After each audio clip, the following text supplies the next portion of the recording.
Hi friends, ఎలా ఉన్నారు? This is Venkat thoughts YouTube channel. Friends, ఈరోజు మా ఫ్రెండ్ అనుకోకుండా కింద పడి స్లిప్ అవ్వడం జరిగింది.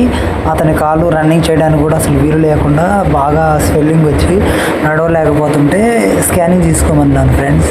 స్కానింగ్ ఎక్స్రే చేశారు కానీ ఏమీ లేదన్నారు. కొద్దిగా చిన్నగా నరాల్లో ఏదో ప్రాబ్లం ఉంది, వెనుక పట్టింది అనడం వల్ల వాడు నన్ను అప్రోచ్ అవ్వడం జరిగింది.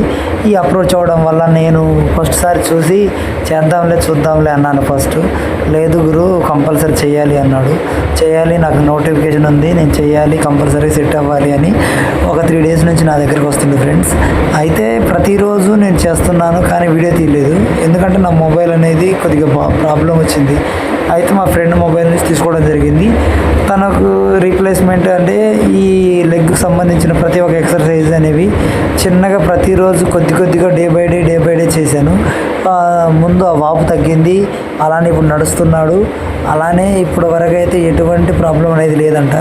చాలా హ్యాపీగా ఫీల్ అయ్యాను. ఇంకోటి ఏంటంటే, నా వీడియో చూస్తున్న ప్రతి ఒక్కరికి పేరున ధన్యవాదాలు చెప్తున్నా ఫ్రెండ్స్.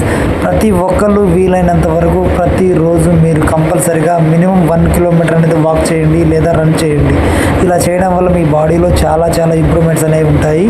అలానే వెయిట్ లాస్ అవ్వాలనుకున్న వాళ్ళు కూడా ఫస్ట్ ఆఫ్ ఆల్ వెళ్ళి డైరెక్ట్ ఉరకడం కాకుండా వాకింగ్లు కంపల్సరీ వార్మప్ ఉండాలి, వాకింగ్ ఉండాలి. తర్వాత రన్నింగ్ అయిపోయిన తర్వాత కూడా వార్మప్ ఎక్సర్సైజ్ చేసుకుని పోతే చాలా వరకు బాడీలో ఎటువంటి పెయిన్స్ అనేవి ఉన్నాయి ఫ్రెండ్స్. నా ఎక్స్పీరియన్స్ ప్రకారం చెప్తున్నాను. అలా కనుక చేయగలిగితే ఎటువంటి ఇబ్బంది అనేది ఉండదు. దాంతోపాటు మనకు మజిల్ రిలీఫ్ అవుతుంది. మజిల్ని మనం ఏం చేస్తామంటే టైట్ చేస్తాము. టైట్ చేయడం వల్ల అలానే కాలక్రమేణా చేస్తూ ఉంటే కంపల్సరీగా వెరకొస్తుంది.